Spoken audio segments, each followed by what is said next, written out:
The motion picture screen opens the door to sights you've never seen before. Brilliant newspaper reporter. Quiet, everybody! Listen to me! Listen! Run! You think I like singing in that sewer with a hot light on my ankle? Be out of here by tomorrow morning. No, I won't. He'll never reach me by tomorrow morning. Don't ever do that! Don't you ever kiss me like that again! Maybe we'll have a couple of drinks. Maybe you'll even take me out for a big evening, huh? Why don't you wash that platinum out of your hair? Hey everyone, welcome back to another episode of Sleazoids, the podcast where we go down the rabbit hole of 20th century genre fare from the most influential canon classics to the trashiest exploitation films we can get our hands on and invite you to tag along in helping us create a canon of sleaze. Each week is a double feature grindhouse style where we discuss two films loosely related by subject, genre, actor, filmmaker, or franchise, and at the end of each episode along with our honorary Sleazoids, which you can become by subscribing on Patreon. Come on. You know you want to do it. On all the official ratings and rankings for every film that we cover. Patreon subscribers also get an on-air shout-out and 2 bonus episodes every single month, which we have been doing for almost 2 years now. We're like a month off 40, now. Yeah, it's crazy. Yeah, 40-plus bonus episodes for sure, and again, 2 more coming every single month. So if you haven't made the jump yet, definitely consider doing that. And speaking of which, content. We have had 2 new people make the jump this week, and so we're going to give them their shout-out. Sweet. And they are Dustin Huber, who I believe was with us once before, so he is back. Welcome back. Thank you. And then we also have Andre Roeder. Awesome. So thanks to you guys for getting all those bonus episodes. Hope to keep you. The other plug, because that's Patreon, the other plug is iTunes. If you guys are listening on iTunes, make sure to give us a good old rating and review over there. Helps us find new listeners, and we appreciate that as well. We actually did get one awesome little review that brought a little tear to my eye this week. Sweet. So it was from Switzerland. I don't have it in front of me, so I can't unfortunately thank. But if you were the Swiss man who left a review, I thank you. Yes, we appreciate you. That being said, welcome. I'm Josh. I am Jamie. Welcome back to another episode. We are back talking sleazy movies once more for you guys. I think 2 weeks ago would have been the last time you guys, free listeners, would have heard from us. And that was back where we were continuing Spooktober into November, as we do every year. Yeah. And we did a 80s buddy comedy horror double feature with Australian correspondent and friend of the show, Andrew Law. And he brought with him 1986 Night of the Creeps by Fred Decker. And then the very underseen Dead and Heat, underrated Dead Heat from 1988, which had Treat Williams and Joe Piscopo in what I tried to describe as Shane Black's Reanimator. Definitely. It was written by Shane Black's less talented brother, Terry Black, but it was directed by Mark Goldblatt, a editor on all kinds of banger action and horror films, who just really effectively realized this buddy cop movie where the horror and the body horror sequences in it are extremely vivid and insane. But then you have just a ton of comedy laced out throughout it. Or at least they're trying really hard for comedy a lot of the time. Yeah. But it's Either still way, funny. It's got a quite charm a to it. unique beast, and we were glad Andrew brought that one on because that's one of the sort of lesser seen ones that we have tackled, and we ended up having a really good time with that. Yeah. But last week, for bonus listeners on Patreon, we did a Sam Fuller noir double feature to kind of pivot into Noirvember, which we're going to be doing a little bit this week and next week as well. But last week we did Pickup on South Street, which was his, I believe, 1953 noir about a classic pickpocket. There's a long history of cinematic pickpockets, and Sam Fuller had his own, but he had a little bit of a bit of a twist in how it was also a Cold War conspiracy movie at the same time. And then we also did 1964, The Naked Kiss, which the best left unsaid about that one, probably the better. Yeah, just go watch it. It has an insane twist that hits about the middle of the film, and it kind of blew my mind a little bit. Yeah, it makes your stomach turn a little bit too. It's a very emotionally perverse movie that kind of threw us through a little bit of a loop, but we really liked it, and it was perfect for the show. Also, it seems like a film that has to be on like the David Lynch canon. In terms of just weird things happening in the underbelly of the American suburb. Yeah, definitely. Gave me some Twin Peaks vibes, is all I'm going to say. But that being said, this is going to pivot us perfectly. We talked about Sam Fuller a lot last week, and we did that intentionally to pivot us over into this week's episode, where we have a special guest here with us, and that guest is film PhD student, former film theater worker, sometimes writer, sometimes shit poster on Twitter. That is Lance St. Laurent. Lance, how are you doing? I'm doing great, guys. Thank you so much for having me. Thanks for coming No problem at all. Lance, as I'm sure you know it goes, we have the guests bring some double features with you. So what 2 films have you brought with you this week, and why do they pair together? Well, it is my distinct pleasure to bring with me, as you mentioned, Sam Fuller already, 1963's Shock Corridor by Sam Fuller, along with 1951's Ace in the Hole, that's by Billy Wilder, and also under the title The Big Carnival. I'm sure we'll get into that later. Yeah. But the reason I paired these up is bad journalism. It stars a pair of bad news reporters. So that's sort of the theme I was going with, but I'm really excited to get started talking about Shock Corridor with you guys. Awesome. Well, Sweet. that sounds like a great pivot. So we are going to move into it right now. We are going to talk Shock Corridor. He's mine. He's mine. He's mine.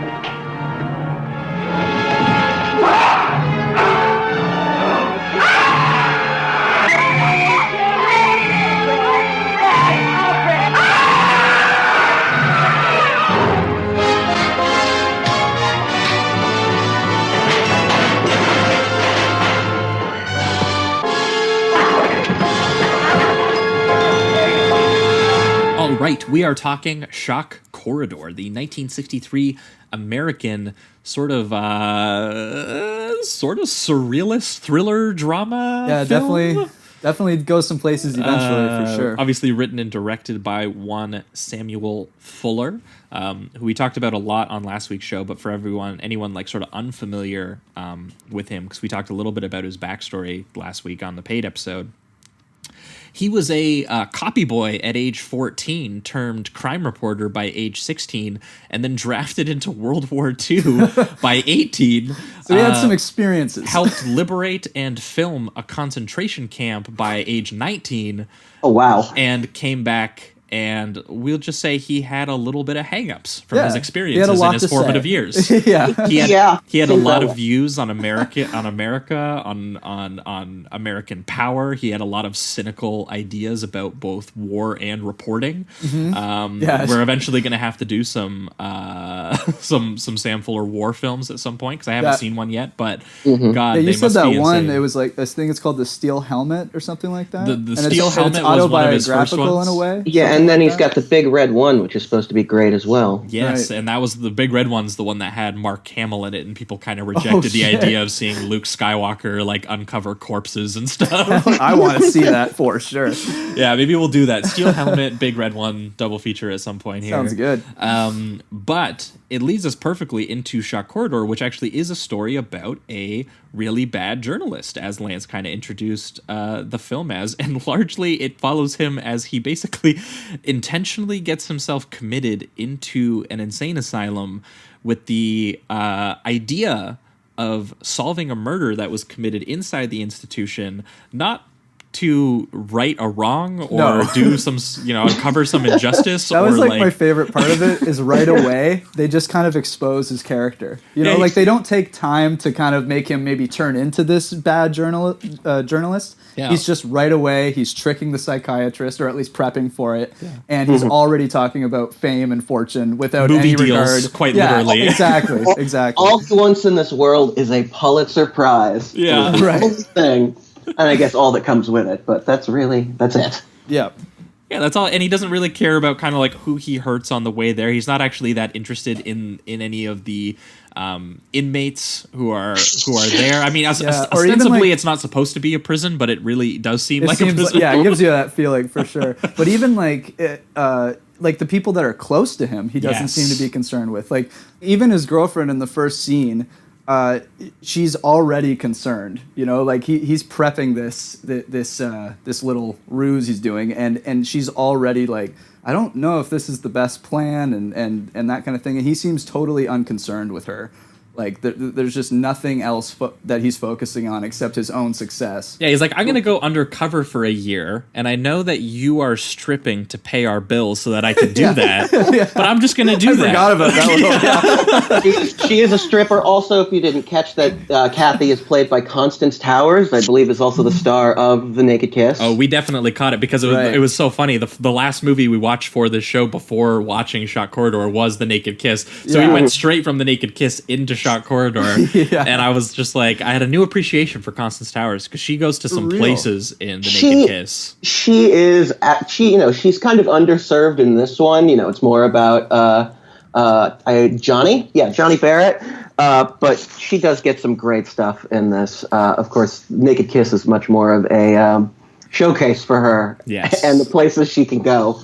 She does have an interesting character in here, though, because in that opening scene where he is basically like explaining his mission, he's like, I'm going to go under there. I'm going to go undercover into the insane asylum. I'm going to find out who did this, and I'm going to solve the case, and I'm going to get the Pulitzer Prize for doing so. Just all assuming that, and she is saying, like, look, I'm scared for you because you're just going to leave me for a year, and who knows what happens to you in there. Like, you're going to trick some doctors who do like shock therapy into like hanging at, like, just like, who knows what happens to you in there. Maybe you get whatever shanked or something. Like, who knows? And the way that she's talking about it is that she reveals in that dialogue, basically, because Sam Fuller very craftily has her talking on the same level as all the doctors in the room. Yeah. That she's a college educated woman, very clearly, and she could get a job, kind of being a copywriter, or she could be, she could work in one of the offices for one of these places, but she has made the choice and said, look, there are some issues, and I mean, we'll get into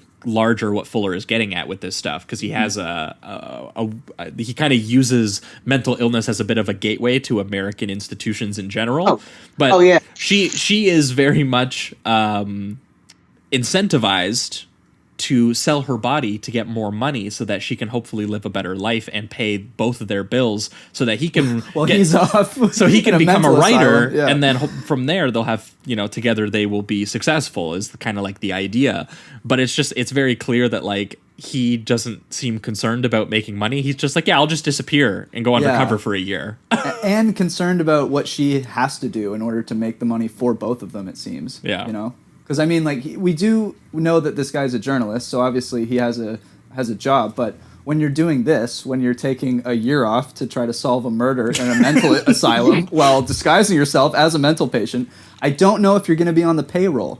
Yeah, I'm not sure how my girlfriend would react to me saying that. I'm just going to quit my job programming a cinema, and I'm going to go solve a murder for like 2 years. Yeah, and in order to do that, I have to act like a mental patient.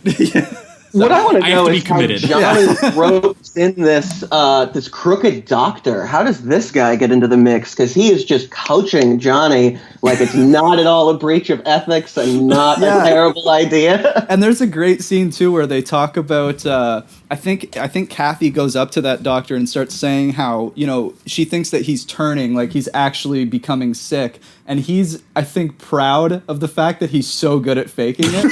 And I was just like, that's so fucked up. That's insane.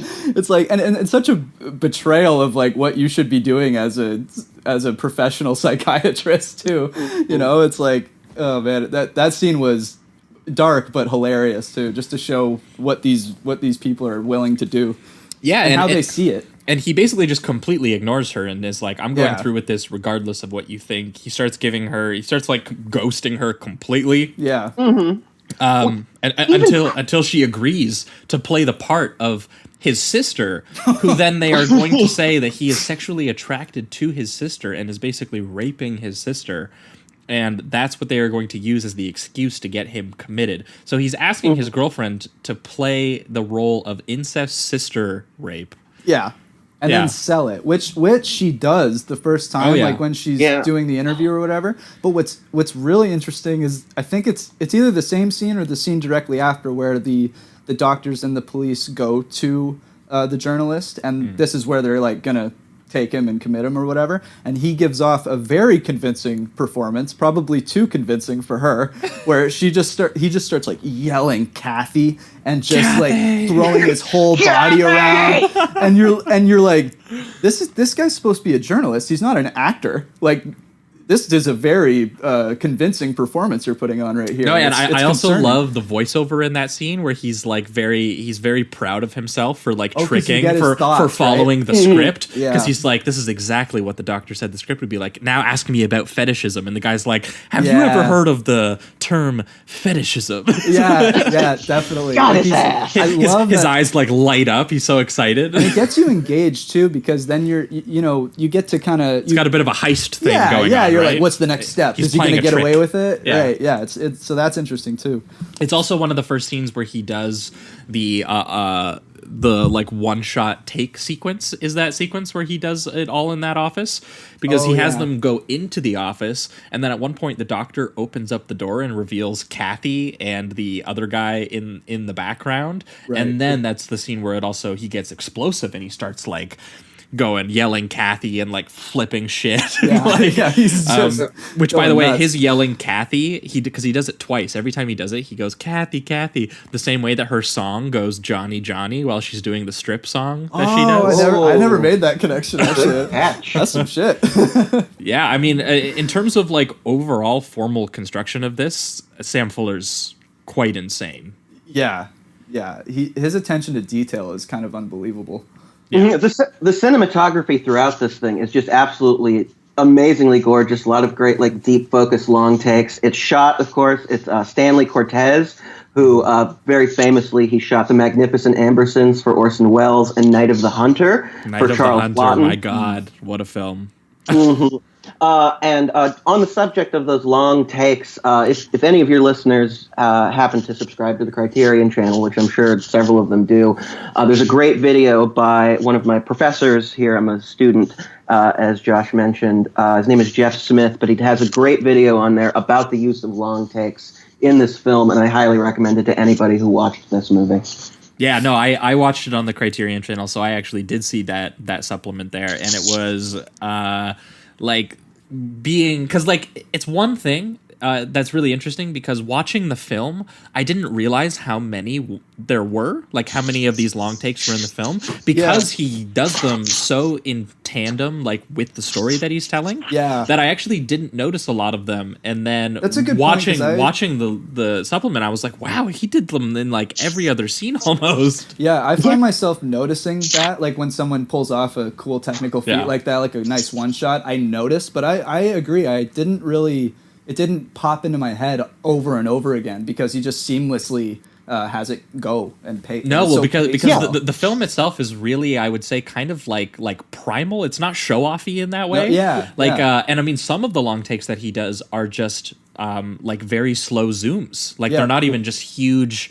Like he just does an entire scene in a single shot, like the one where he gets the shock treatment, for example, Right. the titular shock in Shock Corridor. Right, or even like the dreams of Kathy, where she's kind of like faded, like a faded small Oh, God. ghost that's laying on him. Yeah, they as- superimpose this image of Right. her stripping onto his body. At one point, she tickles his ear with a feather, and he actually reacts to it. Yeah. It's crazy. Yeah. Like, technically, I was like, how did they even do that? And that's also the start of like where he starts to kind of take a turn too, because I think there's a moment where he even starts to mention the incestual relationship, almost as if he's starting to believe it himself and stuff like it gets really muddled with him, where at a certain point it's almost like he doesn't know himself anymore. He's played the role too hard, you know?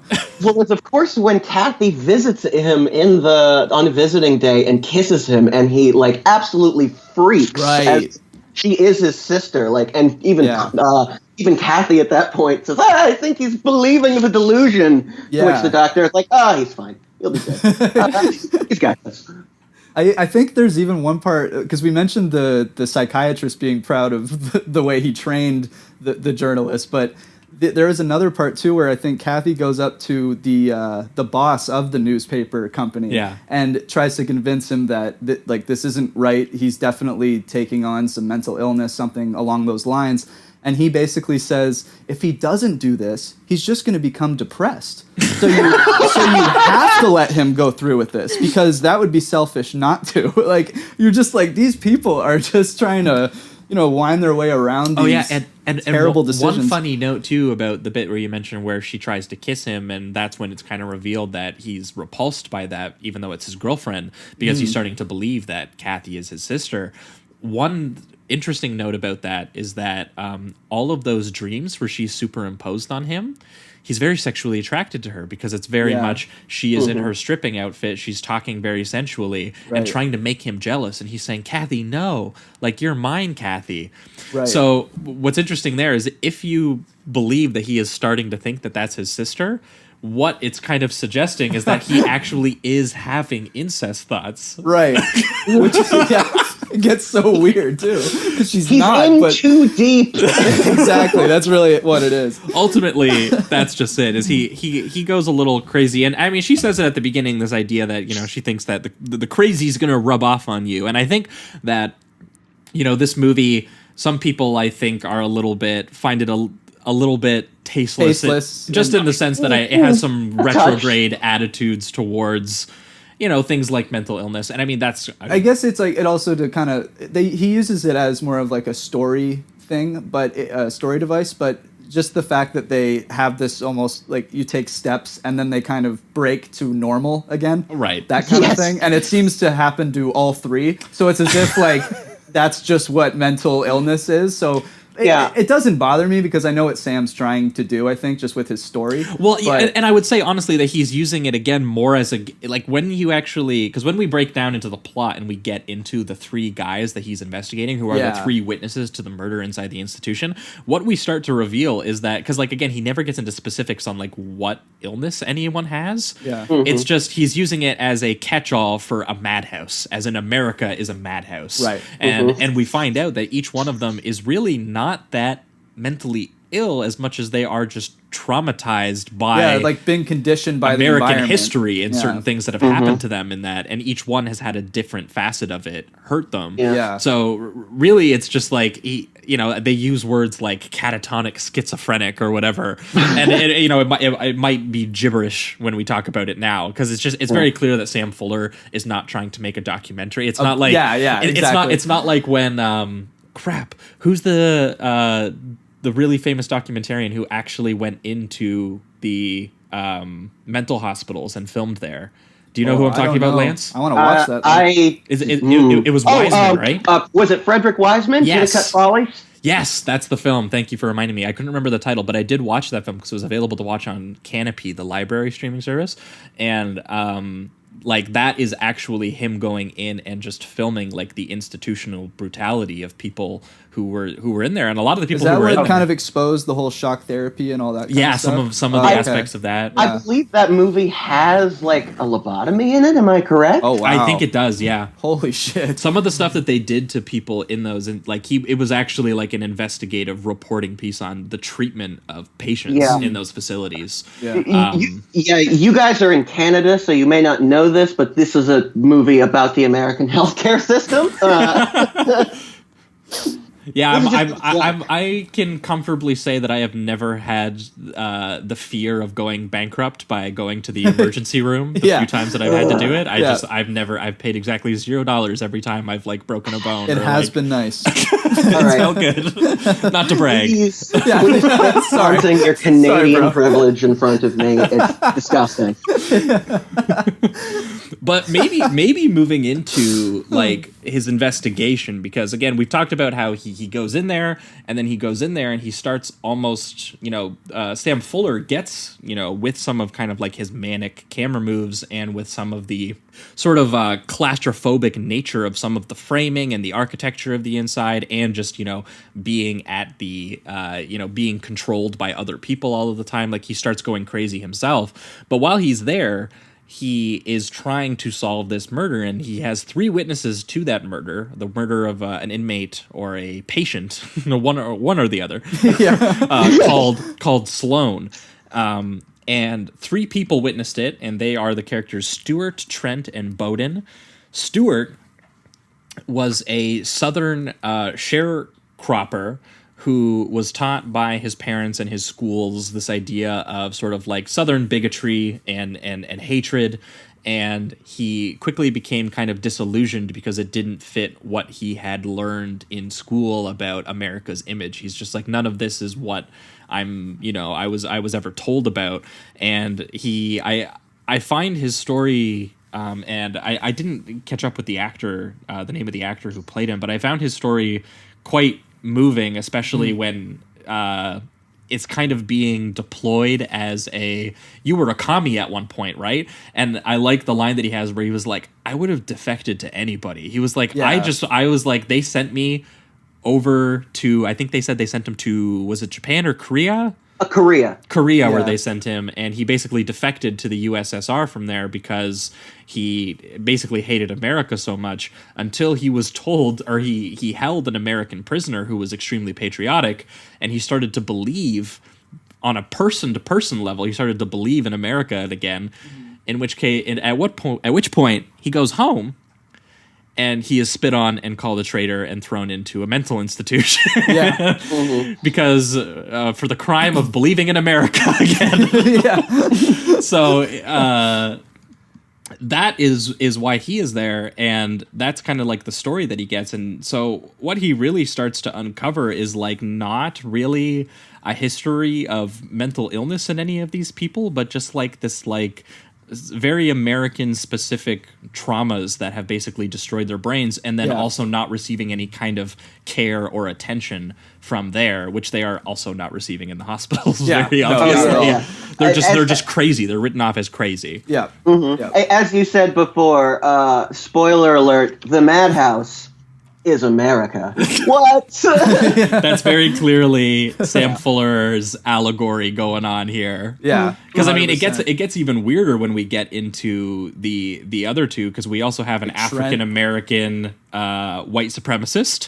Oh yes, the Black Klansman. It reminded me, and throughout the movie, there's not really much of a joke, but it did remind me of that Dave Chappelle skit. Have you ever seen the blind white supremacist? He's a black guy that's blind, but he was raised to be a white supremacist. And so Leighton Bigsby, I believe. Exactly. And it just reminded me of that.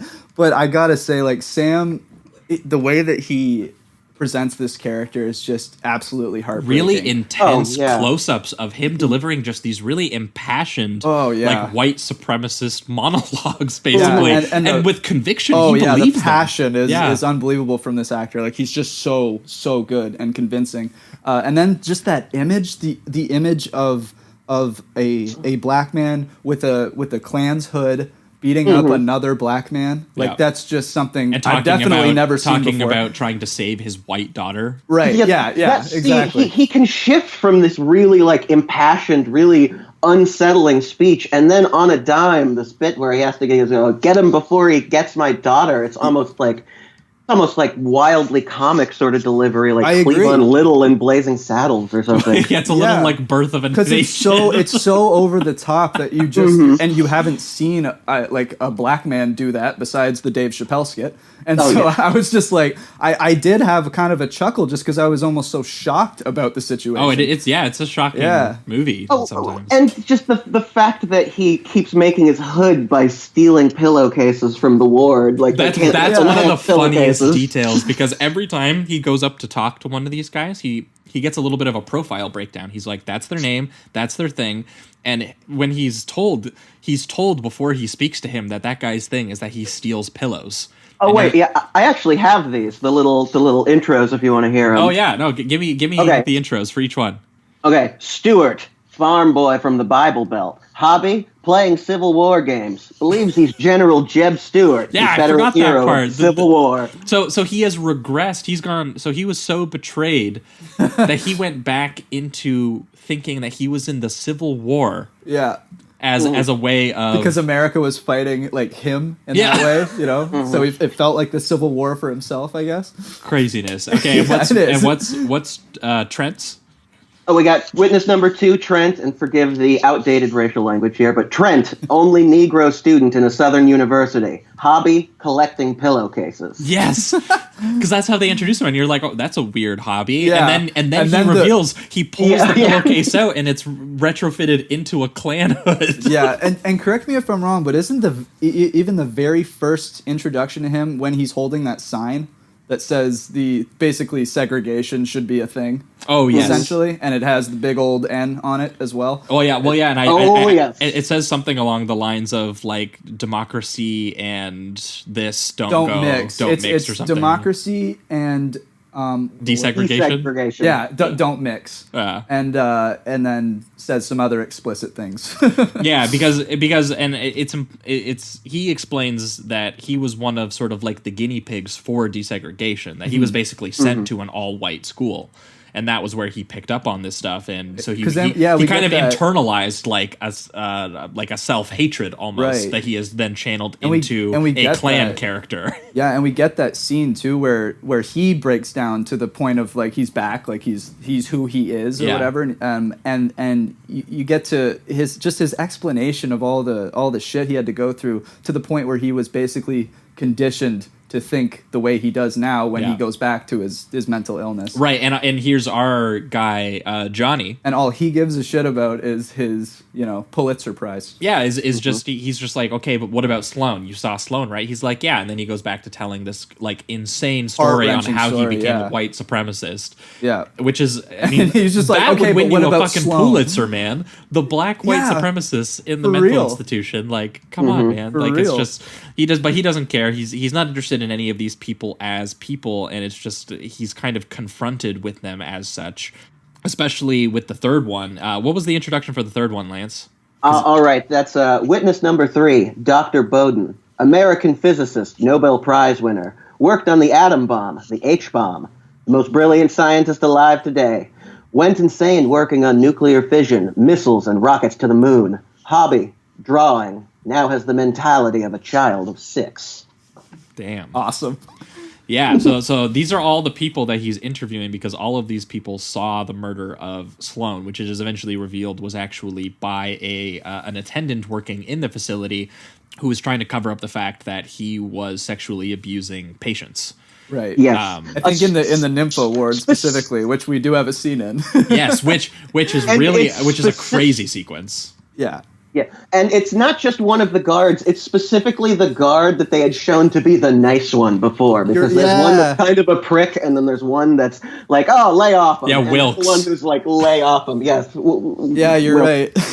Yeah, well, because that's funny. It's a bit of a red herring, because when he's introduced, there is the attendant who's just like, all newspaper men are phonies. Yeah. And he's giving him like the side eye. He's got like this really shadowy lighting on him. Like he's being framed as the villain of the story. Yeah. And yes, it is obviously the kind attendant who is the sexual abuser inside the institution. And again, he uncovers a plot for like institutional abuse. Yeah. Across the board that he is also inflicted by in his own way. And what's interesting too is he's still not interested in anything other than the murder. And the thing is too is like once he actually cracks the case and like he gets these answers, because he's dived so deep into this mental asylum and his own character, he reveals to Wilkes that he found out about him because he thinks now, like, he couldn't remember who was the killer because he's just gone kind of nuts in this scene.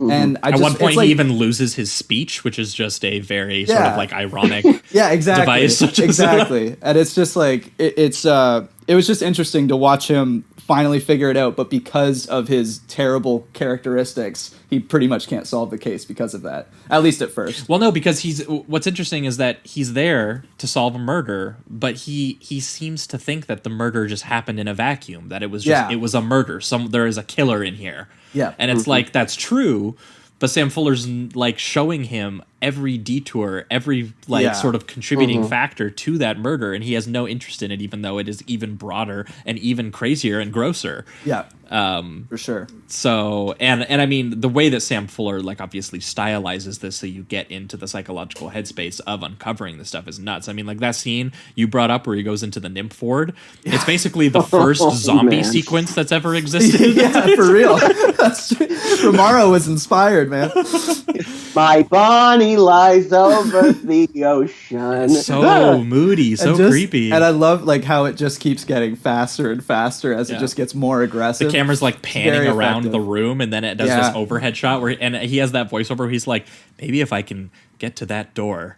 All of a sudden he's just circled in like this choreography of he says, nymphos. And they all just tear him to shreds. Yeah, they start like just straight up sexually assaulting him, and then you think that that's but like with biting. you think that that's like a weird detail, and then you find out that those are the sexual assault victims. Yeah. So then you're like, oh. So of course Sam just has to throw that in your face, you know? Yeah. So like it's very well sort of like detailed, and again the way his camera moves in that scene, and I mean so there's some really kind of like surrealist choices. We talked about the superimposed image of Kathy on his while he's dreaming, but there's other sort of dream sequences that the all of the inmates have when they're telling him their stories, which are like anamorphic footage that has been like squished to fit like a flat aspect ratio. And what's just interesting that he throws in the dialogue as a little added effect. I'm not sure what it really means, but he even adds, I think one of the characters says that he sees it in color. Yes. Which would imply that they see the rest of the world in black and white. Like the same we're watching the film, and I just thought that was an interesting thought. Because at first, the first time we see it, we're like, oh, this is color. Like we're watching it, and we're like, oh, this is color. Yeah. And then the second guy, it's Trent, who is like, I see it in color too. And then we're like, whoa. Wait. What does that mean? That was I believe intriguing. this color footage too. I believe it is taken from other Sam Fuller work, like documentary footage he shot. Oh, cool. That he's just throwing in for effect. But it is very effective. It's and jarring when you watch this very stark black and white movie that it just suddenly flashes in color for all of 2 minutes, and then you're back to the total drab, claustrophobic corridor. And when you were just in like Korea or I believe one of them is Japan, because you see like Mount Fuji. Yeah, and one of the footage from Japan is taken from his movie that he did shoot in Japan, the bamboo one, the one called something of Men of Bamboo or something like that, or other like that. And yeah, it is such a stark contrast to that, because the rest of the film it's almost like German expressionist-y, in its own way. And that great hallway sequence with the like rain and just him being completely alone. Well, yeah, that's full expressionist-y, because like that's literally what they did, was that they were just like they did things that don't make sense. Like it was like it was a movement against realism entirely. Yeah. So it also leading into that, he has another awesome like long shot, which is where he's talking, I think, to the bigger guy that he is roommates with, the guy that sings sometimes. I think he killed his wife as well. The guy who thinks he's like the famous opera singer or whatever. Yeah, that guy. And it does this cool thing where it pans over and shows all of the patients, goes back to him, and then goes back to the hallway, and everybody's gone. Yeah. And I just thought that was it was just very effective, gave that kind of dreamscape and surrealism. Because when that sequence is happening, when he's like fully lost it, because it's after he talks to Bowden confirms who the killer was, which it was Wilkes. Which I love that he can't speak at first, and in his head he's just like, "Damn it, why can't I speak? Come on!" Who killed Sloan in the kitchen? Who killed Sloan in the kitchen? Come on! Yeah, and he's so psyched that he got the answer, and then Bowden shows him. Bowden that whole time was drawing a self-portrait of him in order to. That was how he was gaining his trust and talking to him. And he shows him the self-portrait, and we never see it, but it's very obvious what it is, because it's just a very unhinged man. Yeah, like. And he sees that self-portrait, and he's like, "That's not me. That looks nothing like me. You must be crazy." Yeah, and he's just like, to the point, and too, he just says, "I draw what I see." Yeah, and doesn't he even like start kind of spazzing out? Oh, like, he goes like, nuts. That's not me. That's not me. Yeah, he's just nuts. Well, that's what starts his freak out, because I think that's when he gets into that whole surrealist nightmare aspect, where like he starts seeing this waterfall, and then the water is falling into the mental hospital, like the set. And from what I read about this, Sam Fuller shot this scene last because he actually did destroy the entire set. Okay, yeah. And he wanted to go back and tell the producers that, sorry, I can't shoot another ending because I destroyed the set. Dude, he's a genius. That's awesome. Speaking of that set, I'm pulling a little from supplemental stuff here. This is from the Criterion booklet, but I can't not share this because it's an amazing detail. So he describes building this set with the production designer, and he built an ingenious corridor of walls and mirrors. At the far end of the set, he painted a hallway that never ended. And here's the best part. We hired dwarves, dressed them as mental patients, and had them drift around in the back space. The corridor created the perfect illusion of infinity in a finite space. Dude, that's unreal. Yeah, like for real. Some of the stuff that he did in this was crazy. Some of the visual techniques he used Guy's a madman in the best way. Are so manic and crazy and like perfectly matched the sort of like psychological breakdown of the character and like the collapse. I mean, literally, this movie climaxes with the collapse of the set from the water. And there's a part where he's sitting next to the opera singer guy, and he's like, it's a close up of him screaming. And then he's screaming with water falling on him, and then he's screaming and the water's not there anymore, and then he's back in the populated space of the corridor now. And one really interesting detail that I ended up just totally reading just before we started recording here, he wrote this movie in the 1940s. Oh, really? And he wrote it for Fritz motherfucking Lang. Dude, holy shit. Little connection there for next week. Because we are going to be doing a Fritz Lang double feature next week. So I thought we did not mean to do this at all. It happened it was one detail I read near the bottom of the Wikipedia out of nowhere. That's crazy. And it was just, so that always seems to happen with our show, I find. We just almost like coincidentally run into these things. But the film style makes perfect sense because like I was sitting here watching it and I was like, this actually does remind me of what Fritz Lang would do with a movie like this. Like Sam Fuller very clearly. That's so cool.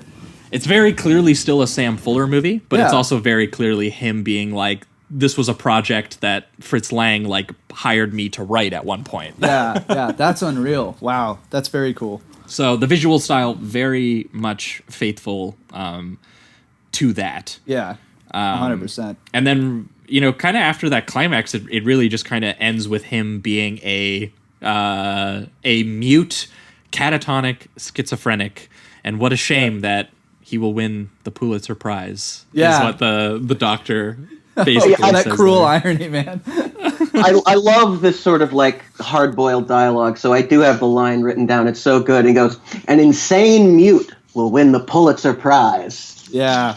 Just feel to hear it. And then just to like to watch Kathy after all of this stuff, and just this is it. Her boyfriend is on a couch. He won't talk.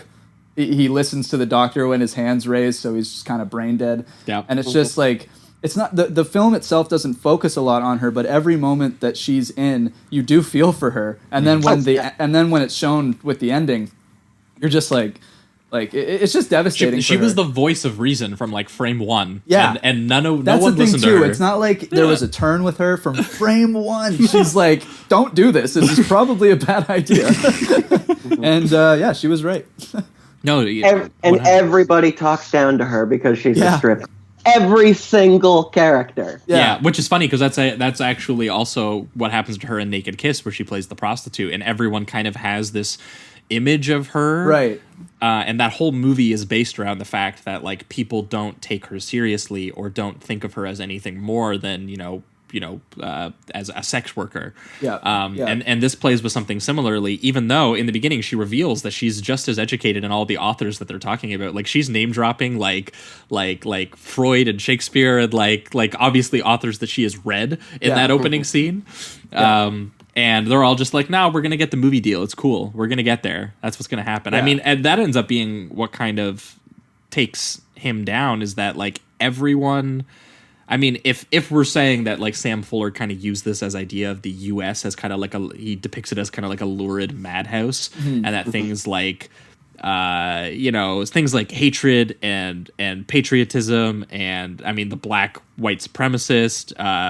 Then there's the guy who went mad working on weapons of war and Cold War hysteria. The biggest of the weapons, yeah. And then with the couple, with Kathy, it's the healthcare system is one.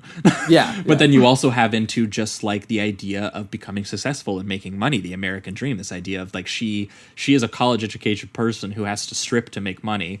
And he is so ambitious as a writer that he can't just get a solid copywriting gig. At one point, she tells him, good copy is just writing about people. It's not like this. Yeah. You don't need to do this big show-offy thing. Yeah. And he does win the Pulitzer. But, like, again, sort of like the cost of that fame is literally his sanity. So it's just like...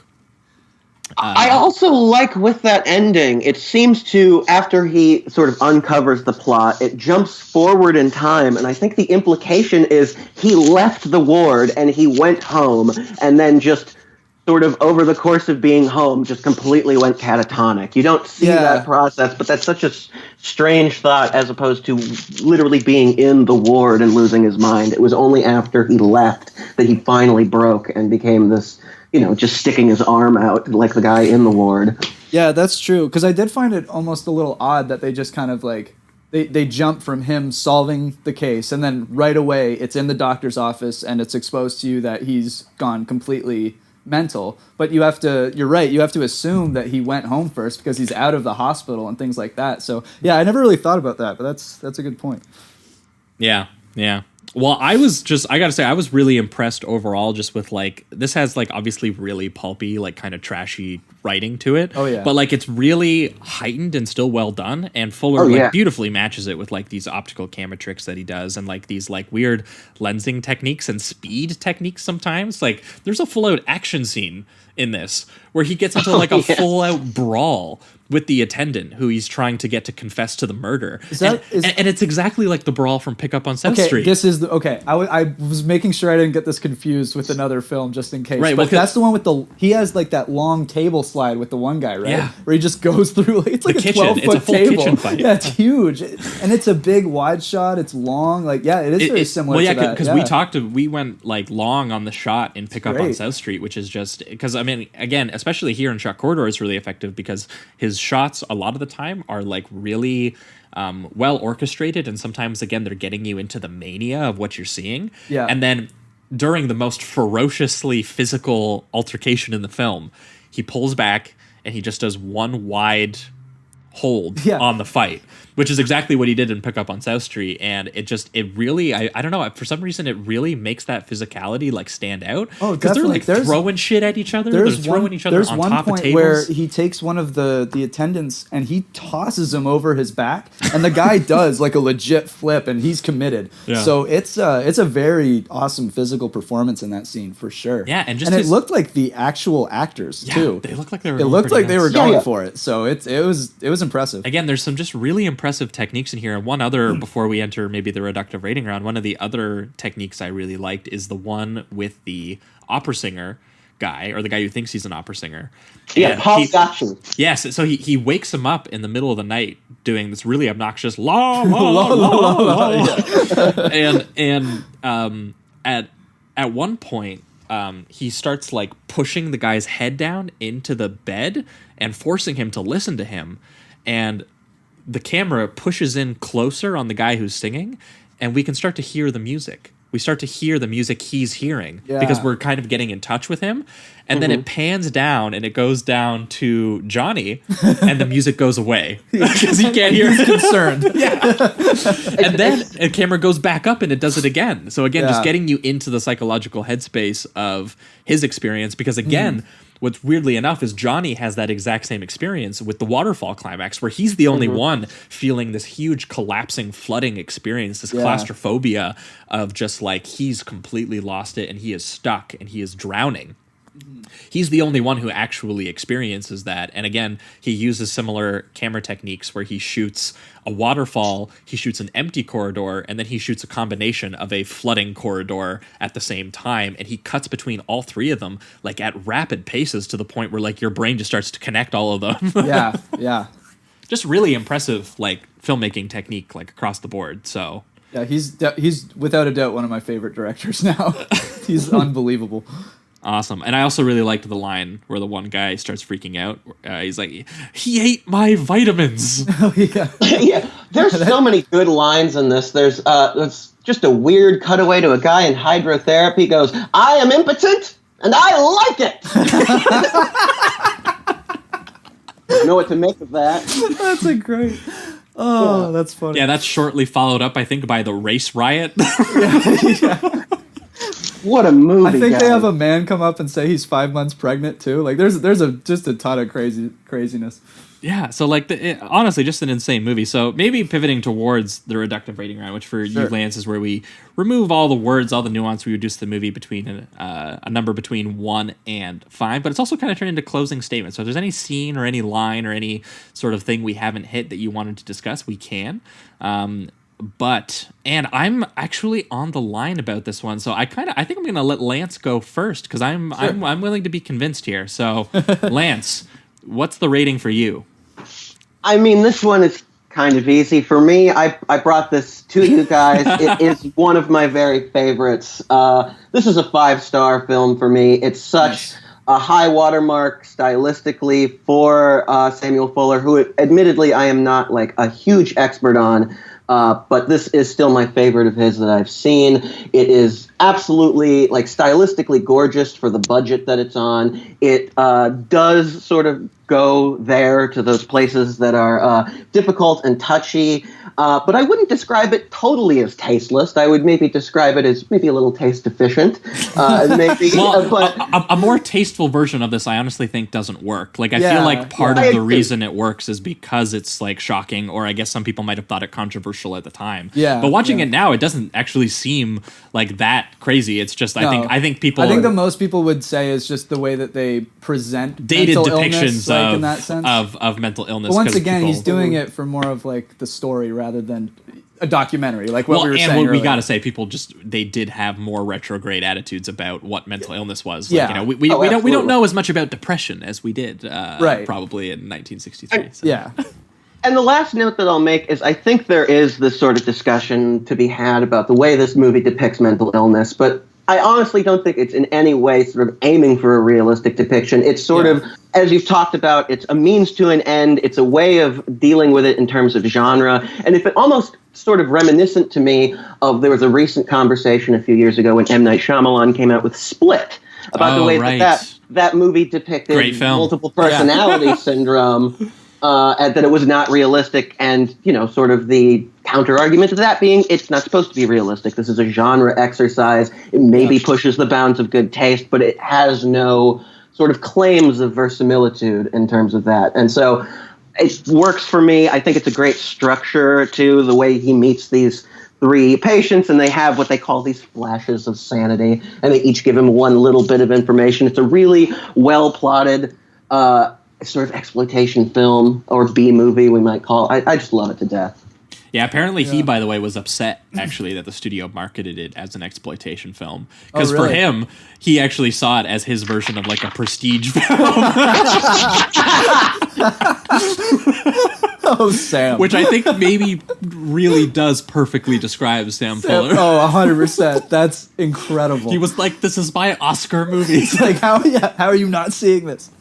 Oh, that's beautiful. That I really enjoyed this movie. I'm a huge fan of Sam Fuller now. He's unbelievable. The way that he like finds a way to push buttons but still make just very empathetic and understanding films, like with what he presents. You know what I mean? Like he's like, for instance, I mean, we have a character here who's a black white supremacist.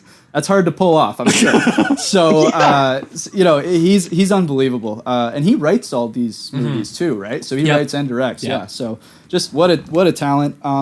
The lead I especially really enjoyed. He had to do a few crazy things, like just riding that balance between, am I insane? Am I putting on a character? I think he did that really well. I'm putting on the character of an insane person. Yeah. It's such a bizarre performance, and I really enjoyed it. And then when it That gets to like actor the is, surreal. Peter Breck, by the way. Peter Breck is the name of the lead. Okay. Do you know anything else that he's been in? Just out of Not a curiosity? thing, but I just wanted to note his name because Yeah. He was in the fantastic. 1974 film about the dog Benji. Okay. Well, there you go. Looks like a family-friendly Disney film about maybe like a talking dog. Nice. But yeah, I'm gonna give it a 4 out of 5 for now, but it could get there for sure. I really enjoyed this, and I'm amazed at what Sam was able to get away with back in the day. Cool. Yeah. All right. Well, you know what? I think I've been convinced. I think I'm gonna move up on up to the 5 as well. Nice. Yeah. I did have the 4 watching it, but I also already regret on last week's episode giving the Naked Kiss a 4. I almost want to go back and upgrade that to a 5. I do think if there's one thing that this one is maybe missing, it is because you did describe it as empathetic, and it is. But it is sort of missing some of that, like that just straight up raw emotional assault of Naked Kiss, which to me was so powerful that second half of the film, I was just like heartbroken with some of the developments he makes in that film. And this one, a lot of it this is one so you don't focused. care as much about Johnny. Like I find that Johnny is a bit of an asshole and kind of like. Yeah. You definitely get into his experience and it's still powerful, but it was definitely less of like, I had less of an emotional reaction to the things that he was doing and more of like a, so actually I'll say the same thing actually a little bit about Ace in the Hole. Like it feels more like a director's statement film than it does necessarily like a character emotion film. Yeah, I agree. But as far as director statement films goes, you will be hard pressed to find one as insane and as well directed probably as this one is. Yeah. And as far And as articulate too, because like he's dealing with some complicated themes here, but I felt like for the most part I understood what he was trying to say. You know? Yeah, well, I mean, the allegory seems pretty blunt and maybe not that under the surface. We'll say that it's a little obvious, but like again, the way that he ties it into sort of like the structure and the plotting and how he gets his way into it, like there's nothing here that's not driving his point even further home, which is just an investigation of.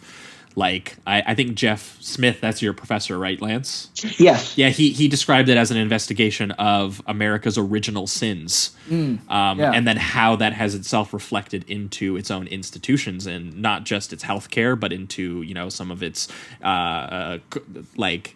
It got into the guy who was inventing the atomic bomb. Like how it's like, how does someone stay sane doing something like that, right? How does someone stay sane being the guinea pig for desegregation? And you're the first black man ever just thrown into an entirely white community that has been taught to hate you. Yeah. And then you have the guy who has been taught to hate on the opposing side. Yeah. So it's just like, again, the way that he just has all of those ideas just naturally informed into the story and woven.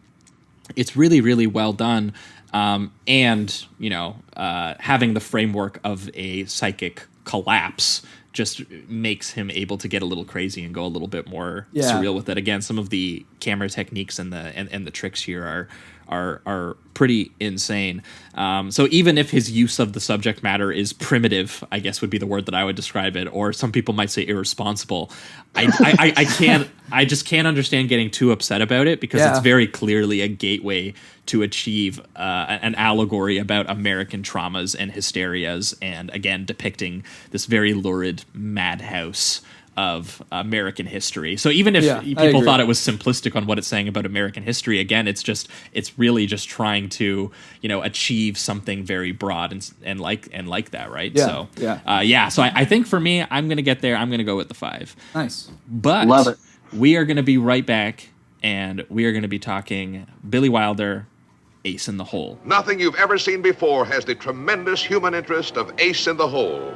For here is a startling story of human emotions and human desires, played against the most exciting fight to save a man's life ever depicted on the screen. Now, when Smollett comes, you can give him your orders. Tell him to go in through the cliff dwelling, shore it up, and get him out fast. Not through the cliff dwelling. You can't get him out that way anymore.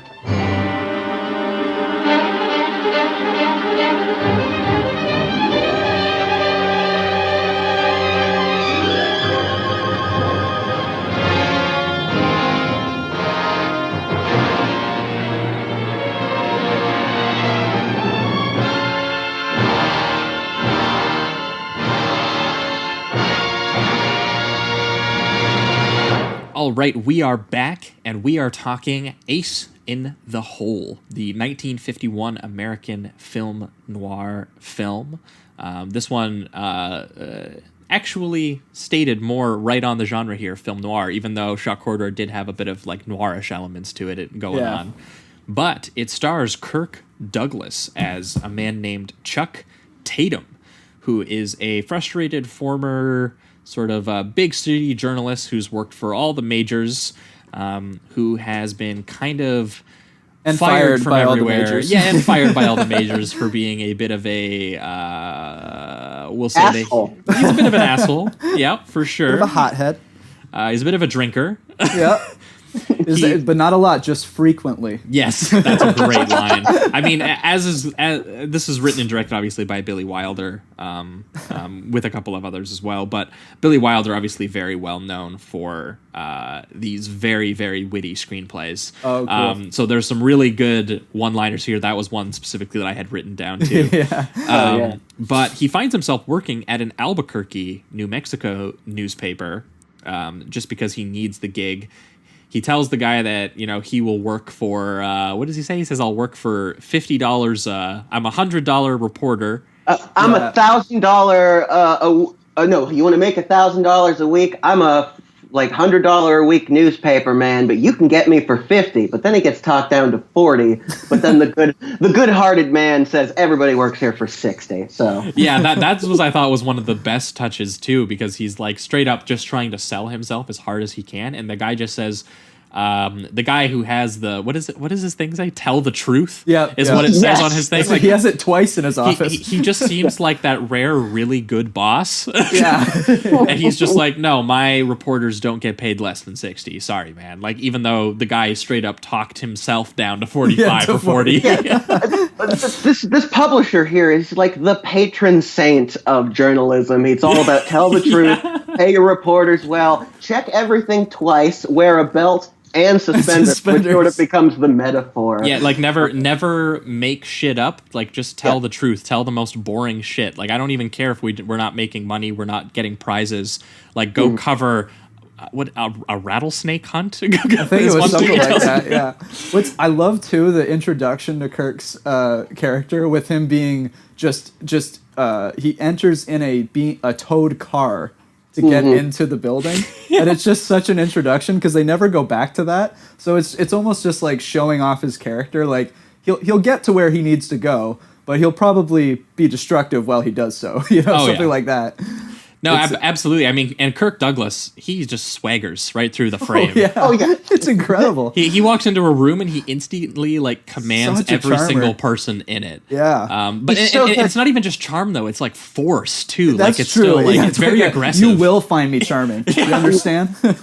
Of all of the Kirk Douglas performances, this is the one that most exudes Michael Douglas energy. Yes. I would totally agree with that. Yes. Very slimy, but also charming, kind of just like a very suave devil. Yes, definitely. I like that bit where he lights the match with the typewriter in front of the secretary. Oh my God, such a gesture. Yes, but he's been fired from 11 papers, and he says it like a brag, which is the best part of his character. I've been fired from 11 papers because I'm just that good. I believe one of them, it said that he was messing around with the publisher's wife, and in response, the publisher was like, we'll pay you $60 a week, and Mrs. Boot is a grandmother 3 times over, so if you want to start anything with her, she'd be very flattered. It's got a good sense of humor about it. And he straight up basically admits to everyone that he's not really into journalism for journalistic integrity of any kind, telling stories. He's in it for prestige. He's in it for very fame. Similar to our Johnny. Yes, just up front, he's saying, "Look, I loved being a journalist because it got me access to New York sports venues." Yeah. He's like, "I just want free baseball games, baby." Yeah. Oh, and all the New York food that he misses in Albuquerque. No garlic pickles. I also love when he's just like, "And where are the 80-foot skyscrapers that you can just jump off of if you want to?" It's like, I don't have options here, guys. Jeez. No, 100%. He's in it for the girls. He's in it for the drinking.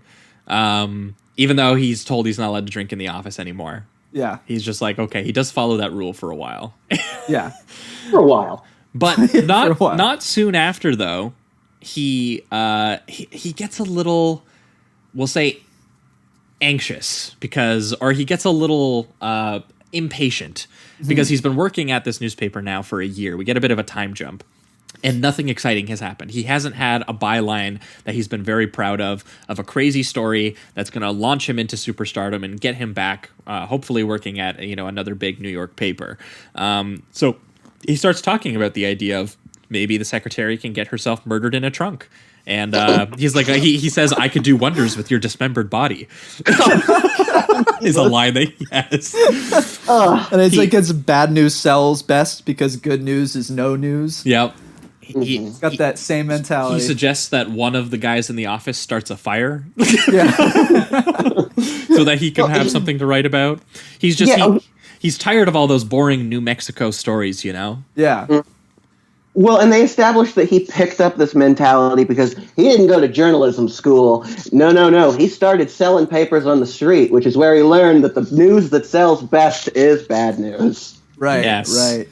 Yeah, that's a very important detail because that is what he is more of a marketer and a salesman than he is like an actual journalist of any kind, and that very much leads him to make some of the decisions that he makes in this film. Right, because a lot of it for him is like it's the optics, right? Yeah. It's like what it looks like so that he can weave his way into something specifically happening so that his story is a specific way. Right. He doesn't want just the natural things to happen. He wants to make it happen artificially. Right. So he takes a young photographer out to cover a rattlesnake hunt. Very boring. He's very upset about this. Yes. But on the way there, he sees an ambulance and some police drive their way over to a local cave, or I guess a mountain, which is called the Mountain of the Seven Vultures. And it is a sort of it's implied that it's some sort of ancient burial ground for Native Americans, and that they have a lot of communities up in the mountains. But a man found himself trapped in the mountain inside of a cave. And Chuck decides that he is going to go in because he is the brave hero and no one else is willing to go in. So he grabs the blankets, he grabs the food, and he's like, I'm going to go help this man out. And I also love... Mostly out of curiosity, it seems like. Yeah, and I love how... He smells a story. Yeah. Well, yeah, because as he's going in, as he's talking to his assistant, all they're discussing is how... this is the type of story that sells. A year ago, some guy went through a tragedy of some kind, and I think they talk about a similar accident, someone being trapped or something like that, and how it was this which big was story. a real case. Yes, by the way, the cases that he mentions were actually real cases. One was W. Floyd Collins, who was trapped inside Sand Cave, Kentucky, following a landslide. Oh, wow. And there was a Louisville newspaper and a reporter who actually did get well known off covering that story, and he did win the Pulitzer Prize. Oh, interesting. Wow, that's cool. Mm-hmm. Obviously, I didn't want the landslide to happen, but yeah, it's an interesting little tidbit. Yeah. Yeah, so like that's like he's straight up name dropping real people who got famous off of like accidental events like this. Right. And this is as he's going towards the victim too. Like I'm going to help him, but all he's thinking about is the prestige. There. Like it might just be a dead guy crushed under a rock. Like at this he doesn't know that yet, right? Right, exactly. And he even says that he's excited about the fact that it's one person because no one cares about a coal mine with 84 men or 1 million men like the Chinese famine. It's like people care about one man. Yeah, they want to know more about him. The family. Is it Mao who has that Mao or Stalin who has that quote about one person dying is a tragedy, 1 million people dying is a statistic? Yeah. Sounds about right for those two.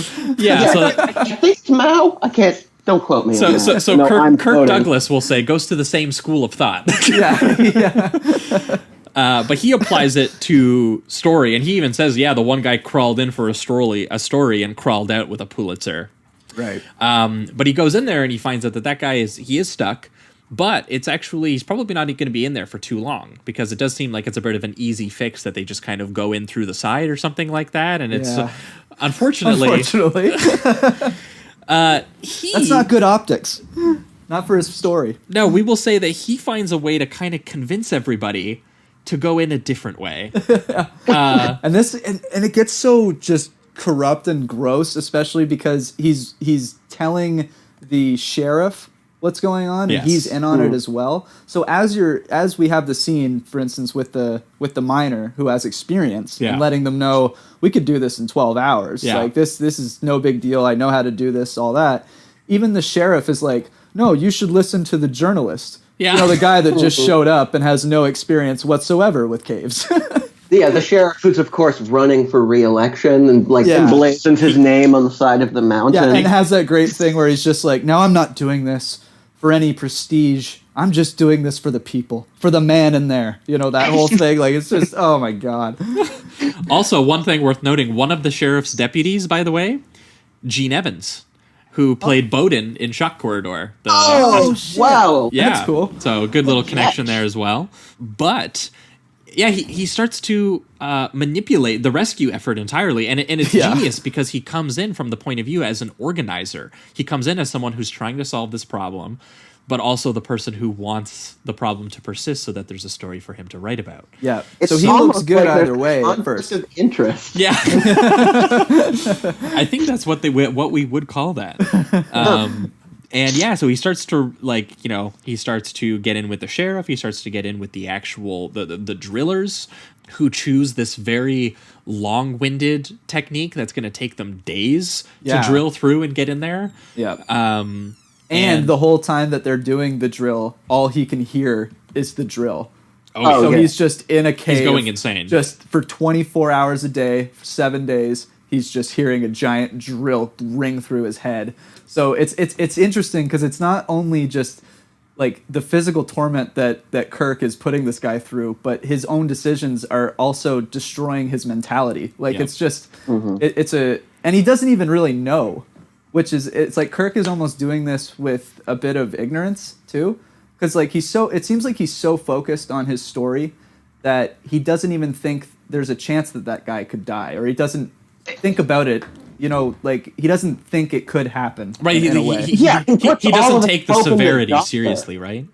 Yeah, the doctor he meets with, and basically he puts all his hope in the fact that the doctor says, oh yeah, that guy's as strong as they come. He'll be fine. And it's like, oh, you hear that? Doctor said he'll be fine. Get with the drill. Yeah, don't worry, Leo. I'm your pal. That's what he says, right? Oh yeah, just fucking lies. Yep. And I love that the photographer even says, you're wishing for this to happen? He's like, I'm not wishing. I don't make things happen. Yeah. I just write about them, man. That's right. But at a certain point, this turns into a bit of a media circus because he has elongated this guy's entrapment so that he can have a great story to write about. I mean, immediately he's already calling the Albuquerque newspaper. He's like, I've got a gold mine of a story for you.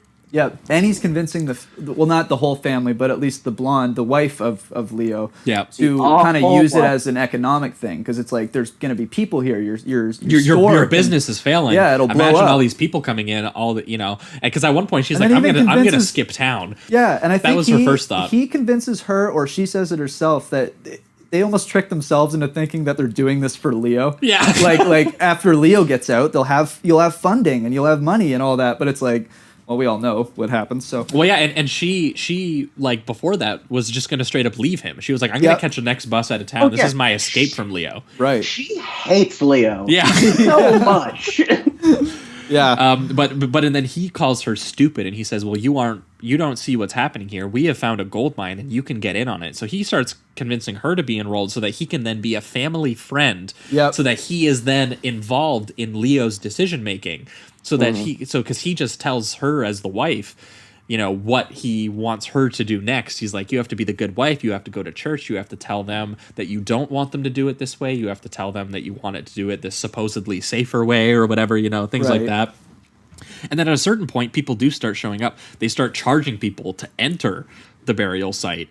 It's like both nobody tourists gets in and for press free. are there. So now they're turning a complete tragedy into just this economic boom house where it's just like they're making money every single day just so that they can.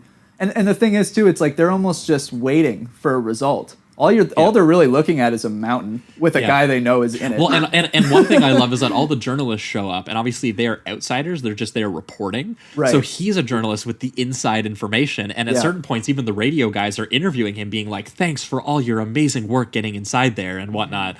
And then I love the first people that he interviews. He points the mic at them, and they will go, my wife wouldn't lie about this, and she said we were the first people here. And then it immediately goes up. She sends the mic back to the husband after they say that, and they're like, well, yeah, why would she lie about something like that? He says, I'm an insurance salesman, just like goddamn Double Indemnity. Yeah. Which we do see. It is the same couple that was the first couple. Like, they were the harbinger for the media circus. They show up and they go, "Oh, is that the mountain there? Is he still in there? Honey, wake up the kids. It'll be instructive." Well, yeah, and then because he turns it into a sales ad for his insurance, because he's like, have you ever gone to an accident before? I think he even like judges Leo, where he's like, this man should have been insured for this, like, and all that. You're like, dude, he's trapped in a mountain. He's not concerned right now with his insurance payout.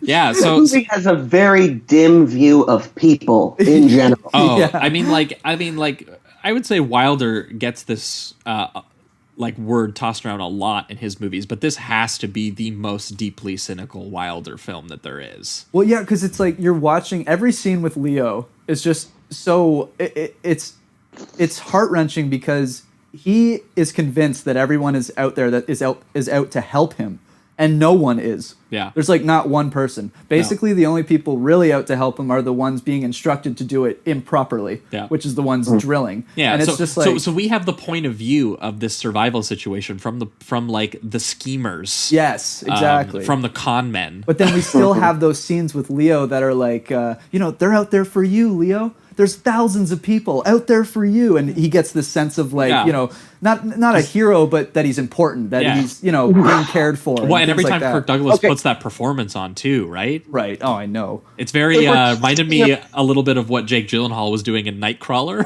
Yeah, definitely. If we're talking about people that care about Leo, we do have to mention, because they're just so sad, is they seem to be Leo's parents, maybe his Mexican mother and his old father, that are just like, we just want Leo back. And they're like, yeah, we're doing this for Leo. We'll get him out. But it's like, meanwhile, we're selling all this food and all this stuff, and they almost there's a fucking Ferris wheel. Yeah. We know that's unnecessary. They set up a fucking amusement park around him trapped while they're drilling. Everyone's just eating hot dogs. At one point, a train pulls in and kids are getting off, and there's a Leo song, an original song. Oh, yeah, by a country band. Yeah. It's great. I wish I could remember the tune right now, but I can't. Yeah, it's a good tune, though. Leo. Yeah. It's a good tune. Yeah, not bad. Yeah, man. They set up straight up a carnival. It's crazy. Yeah, another thing with when we're talking about the interviews with the news, they eventually get to somebody who's like this old man who used to be a miner, and he even says, why are you guys drilling? You could easily just, pack up the walls and then get him out of here. I could do it in 8 hours or whatever. Yeah. And then Kurt, he sees that and he goes, shit, I'm about to get had here. So I need to flip this on the guy. And he goes, oh, well, did the guy that you did that to survive? And then the man's like, well, no, he didn't survive, but we were very close. And it was, And he was like, well, there you go. I mean, he didn't survive. Are you going to listen to him or me? And it's just such oh my God, it's infuriating. But at the same time, I mean, it's not, I don't know. I don't want to say impressive, but the way that this guy just charms his way through everything with he always has like a spin, right? Yeah, exactly. Mm-hmm. He just knows how to spin it, and it's infuriating to watch, but it's also captivating. So yeah. Well, I mean, especially when he starts like nailing all of the other journalists who are there, trying to like encroach on it, and they're all like the big city journalists that he used to work with, and he's just like, I'm a friend of the family, so you think you're gonna break this before I do, kind of deal. Friend of the family. Yeah. And in with the sheriff. Yeah, and everyone, because the sheriff is colluding with him for his re-election campaign, so that he has a big story where he's the hero. A big re-election sign on the mountain that the guy's trapped in. Well, because good Lord, because that's one of the craziest developments is when they eventually find out that like they aren't going to get there in time. The drill's not working fast enough. Yep. And that he's like, okay, well, no, you have to get in there and you have to do it the normal way now. And the sheriff's first reaction is, well, okay, but how do I explain that we didn't do that first? Yep. And he's saying, I would rather keep doing it this way and Leo die than me have to explain to the public why I didn't just do it this way the first time. Yeah, and he even says something like he'll die with honor or something along those lines. I'm paraphrasing, but it's something similar to that. And it's just so dark and evil, like downright fucking evil. Yeah. No, like that. Because at this point, until this point, you at least have this thought where it's like, they're just delaying something that's going to happen anyway. He's contriving this, but it's at least something that they can fix. And then the moment they find out they can't do it, they don't, I don't know, apologize or feel remorse. They start thinking of another scheme to keep going. Well, and a nice touch that Wilder throws in there too in his writing is that the sheriff reveals that would be his thought process on that, and then it doesn't matter because they're told that they can't even do it the way that they were told to do it in the first time, because they say that the drilling that they've been doing has weakened the wall, so they can't even do that anymore. Right, I forgot about that. So the sheriff doesn't even have to admit that. He just does. He just straight up says, yeah, I would rather die, or I would rather him die than do that. And I wanted to give a shout out too, as we are pivoting here to like the big climactic developments, but the set for the mountain is insane. And it is a set. So I looked good. it up. They said it was one of the biggest, if not the biggest, that's a set?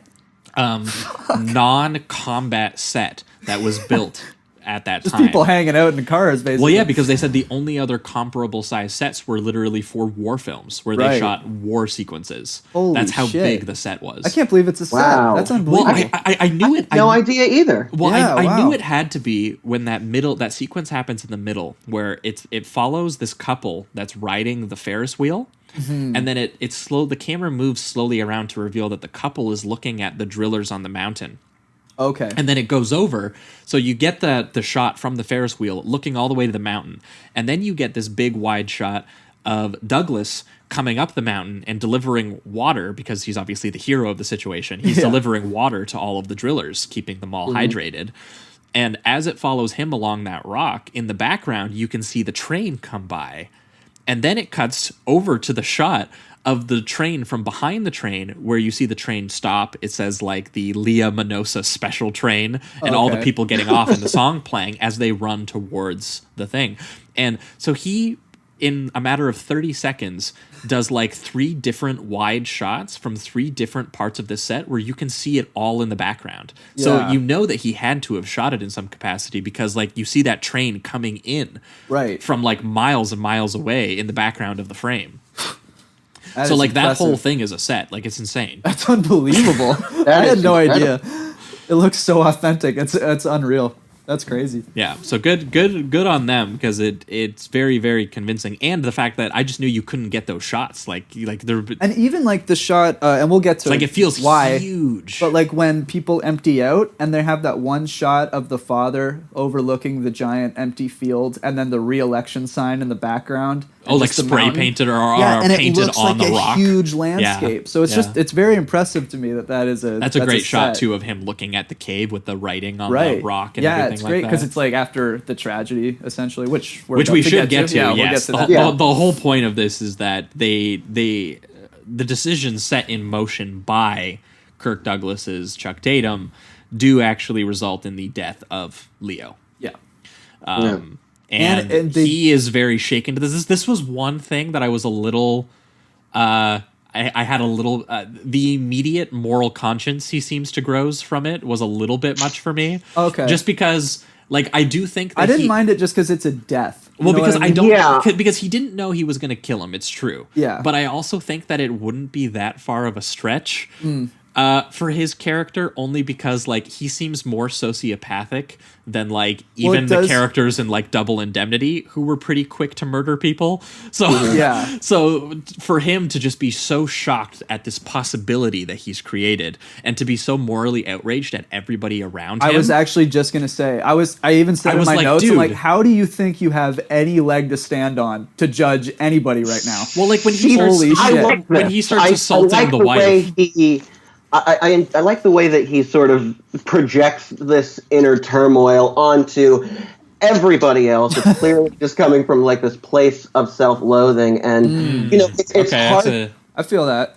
And it's kind of hard to tell at what point it stops being panic because the story is going bad and he doesn't have the leverage and he doesn't have the power, and what point it sort of morphs into this sort of moral panic of, oh, I killed a man. It's kind of a hard to say where that sort of shift is. And I might agree with you slightly that I'm not sure it fully sells that transition, but I think it works in the moment at least.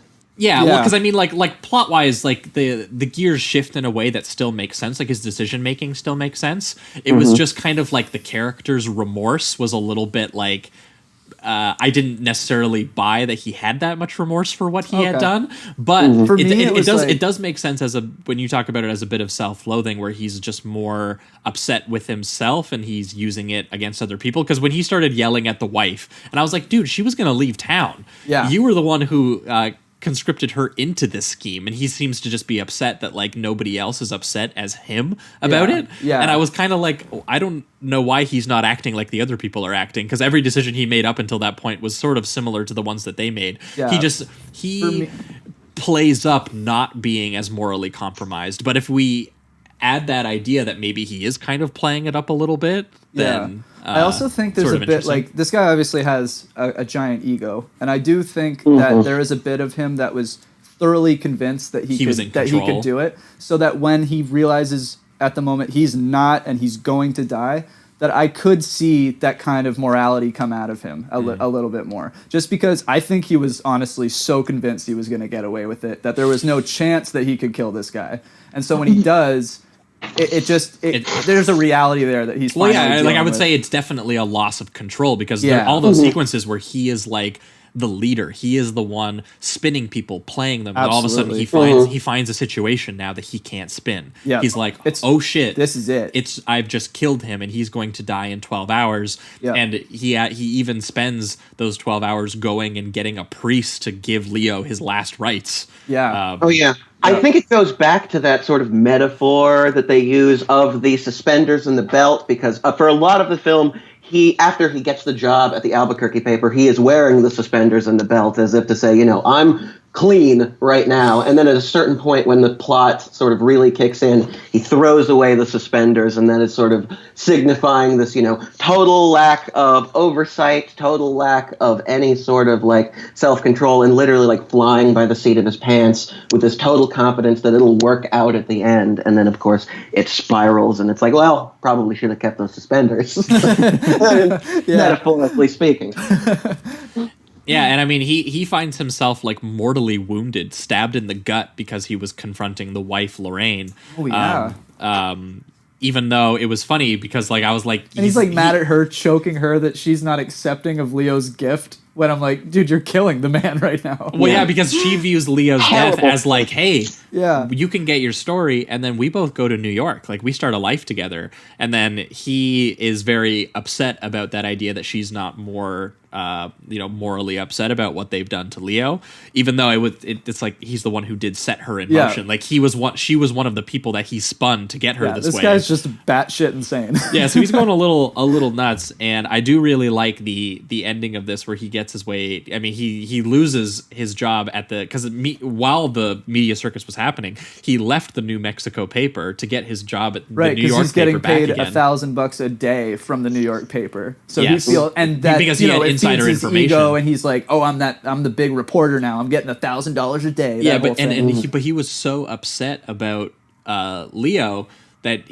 even though he had the inside scoop that he was going to die, he just announces to everyone the death instead of saying I have the exclusive and giving it to his paper. So he announces it to everyone, and every other paper gets it before his paper. So he just gets fired. And then all of those guys taking their smug victory lap around him, being like, "Oh man, how come you didn't get the final scoop or whatever?" And while he's just chugging whiskey again, you're like, "Oh, he's back on the way." Yeah, and he's calling the New York guy drunk off his ass, and the guy's like, "It sounds like you've been drinking again." And that's the great part too, where he tells him the truth.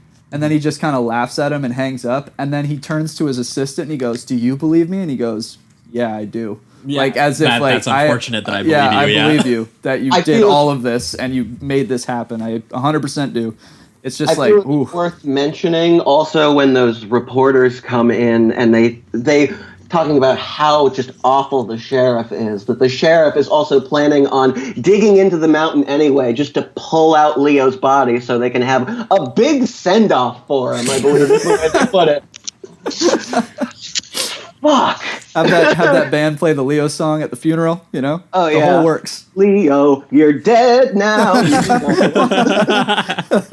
The circus is over, I believe, is what they say. And the last scene where he goes back to the New Mexico newspaper, though, and he's just like, you can have an $1,000 a day newsman for free, and then he just dies. And I love the shot, just him fainting right in front of the camera. Yeah. Like that, it's just so... It's like it's got a grit to it. It's so dirty and just like you see the blood and or at least the sweat. I guess he's not bleeding in his face. He's just bleeding in the stomach because he was stabbed. But his face does smash into the ground like right in front of the camera, and it's like a close up of his face as he's like dead. And I guess why I said blood is just the black and white. And since it's so close, it gives this very dirty feel to it because you can see the sweat and everything. So yeah, it's great. It's a great ending. No, 100%. And maybe pivoting a little bit towards the reductive rating round here. This one gets the 4 for me. It's very, very solid. Very... I mean, Double Indemnity is one of my just like all-time favorite films. Yeah. We talked about Me it on too. the show. We did an episode, I think, last year on it. So it's always awesome to get like get into the mode of Billy Wilder's writing because it's very fun to watch his characters interact with each other, and then especially because he always puts them into some sort of overarching sort of like machine that we kind of watch them engage with, and a lot of the time it's the characters who set those machines in motion and they kind of react to them. They kind of get crushed by them inadvertently. And this is obviously a very obvious media and industry screed and critique, very ahead of its time, probably. Because I mean, I can imagine. I didn't think that there was a movie like this probably until like Network. Network was the first movie I thought did something like this, and now here's one in 1951. So it's crazy. Maybe we'll find one even earlier. Who knows? But I mean, this is a very cynical film, obviously, about the media and about the newspaper industry, and you get it from the point of view of just like this almost total sociopath who has a little bit of a moral awakening in the third act. And I know that Once he's pretty much forced to. Pauline Kael, when she was writing about this movie, she didn't like this movie, and the way that she described it, which is honestly kind of was something that I kind of ended up liking about the movie, was that she described it as very nasty and callous, like just through and through. I would say exactly.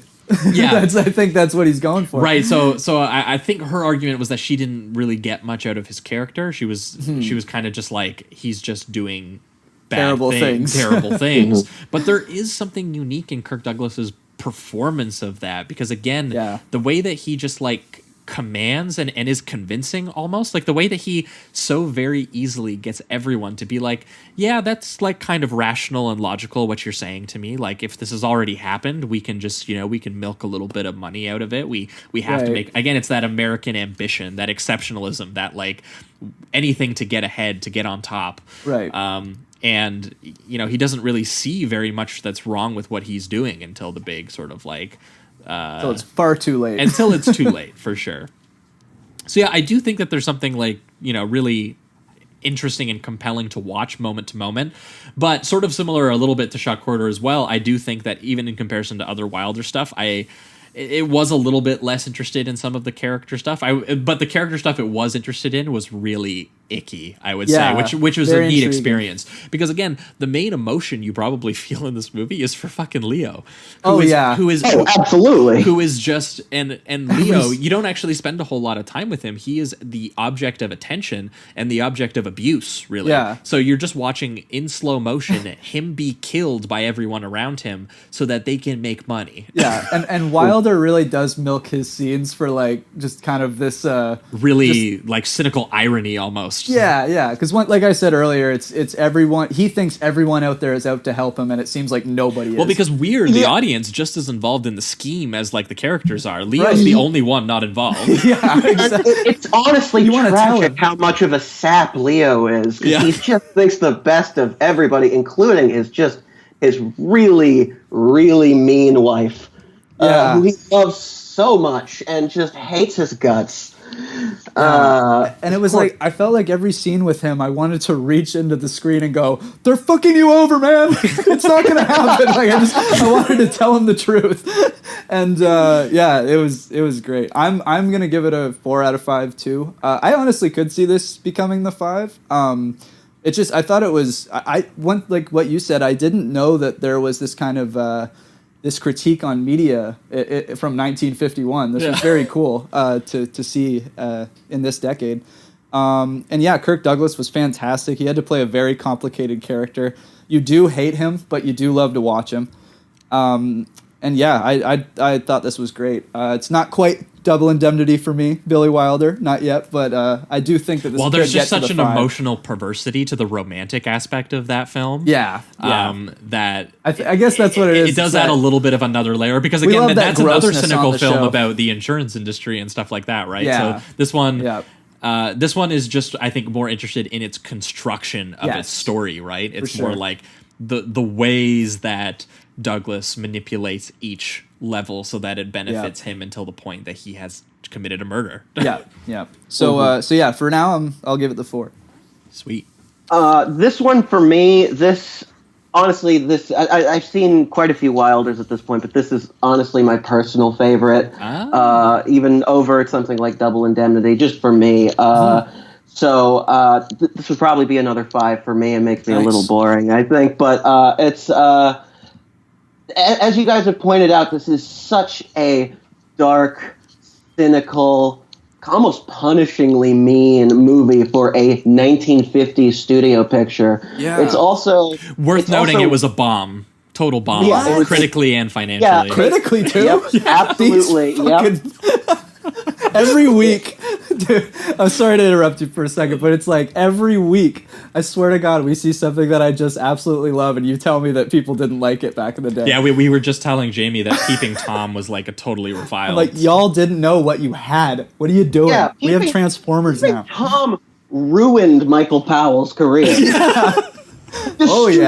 I know. It's just sorry to interrupt you, but it seems to be a pattern I'm seeing more and more. Yeah, it was just worth noting because that was unique for Billy Wilder. Up until then, he was like an actual like darling. Like it was I can't believe this is the film that I think he won multiple Oscars before making this one, and he did Sunset Boulevard, probably his most acclaimed film the year before. I thought this was going to be like a nominated movie. I had no idea that this wasn't. Wow. No, not very many people saw it, and the people who saw it did not care for it. Damn. Wow. I think that speaks to this, not just the cynicism, but what you mentioned that Pauline Kael says, which is this nastiness. Mm-hmm. Yeah. It is. Like, certainly Kirk Douglas kind of gets what he deserves in the end, but it's not a sort of like moral victory where you come away feeling a little better, like at the end of not Sunset Boulevard, Double Indemnity, where there is almost this sort of a change from that book, which has a darker ending, where it has to have this sort of moral triumph at the end where justice prevails. The production code where they were the criminals have to not succeed because we don't want to endorse criminality or something. You know? Yeah, for sure. Whereas the end of this, it's like, okay, Kirk dies, but Leo's dead. The sheriff is probably going to get reelected. The wife is just going to go to Los Angeles with all her money, and Leo's poor parents are just devastated. There is no justice in this. And he got fired again, and all of the major newspapers made a shit ton of money. Yeah. Nobody won, except maybe the sheriff. Hopefully he got reelected. Yeah, hopefully somebody won. Where's the sequel? Well, once he puts on the send off, it's really just going to seal up his chances. Once he parades around the corpse, it'll be great. Yeah. Hell yeah. All right. Well, I think that will wrap it up for Ace in the Hole, and for this week's episode, that was Shock Corridor from 1963 and Ace in the Hole from 1951. Thanks so much, Lance, for bringing these films with you. Yeah, they were awesome. Of course, it was a massive pleasure. It's an honor to be on the show. Thank you so much for having me. I had a great time. No problem. Now, Lance, this is the part of the show where if you've got anything to plug, you can do it right here. I don't really have much to plug. You can plug the Twitter. Yeah, I'm a budding academic right now, so keep an eye on the next decade if I have a book out. Yeah. But yeah, you can follow me on Twitter. That's just my name as my handle, Lance Saint Laurent. It's at Lance Saint Laurent on Twitter. Please follow me. But other than that, that's it. Cool. Hell yeah. All right. Well, Thanks for again, our man. listeners, you guys will be able to hear us on your Patreon bonus episode for the week next week. And we have a Fritz Lang double feature continuing a little bit of the Noir-vember here. We are going to be talking M from 1931, the German serial killer film, which is not really a noir, but it is so early. It is actually kind of like predates noir. Yeah. And it Definitely is has those considered as vibes. one of the films that established the style of noir. It's part of the German Expressionist movement, which very much its use of shadows and mise-en-scène and lighting very much inspired both horror and noir. Yeah. And then we're also going to be pairing it with his 1953 film, The Big Heat, which is very much a noir. Straight up noir.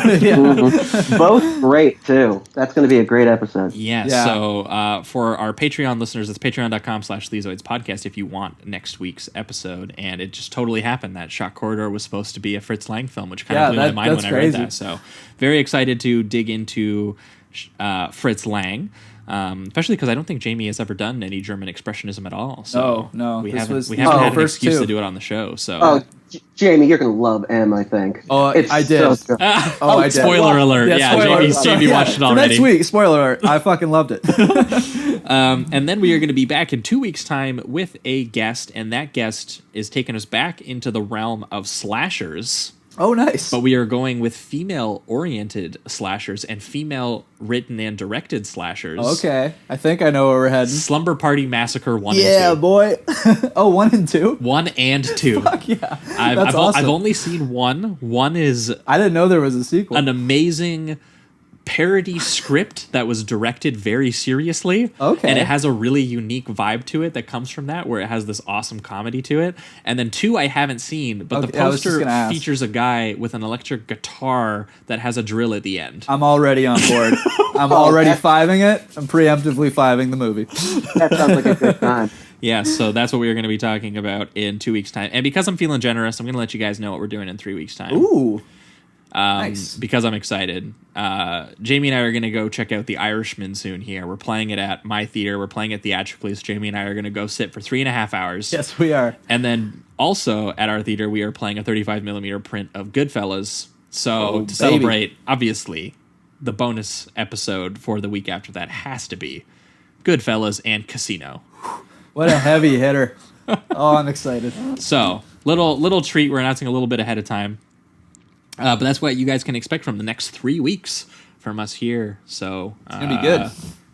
Thanks as always for listening, and keep it sleazy. Keep it sleazy, guys.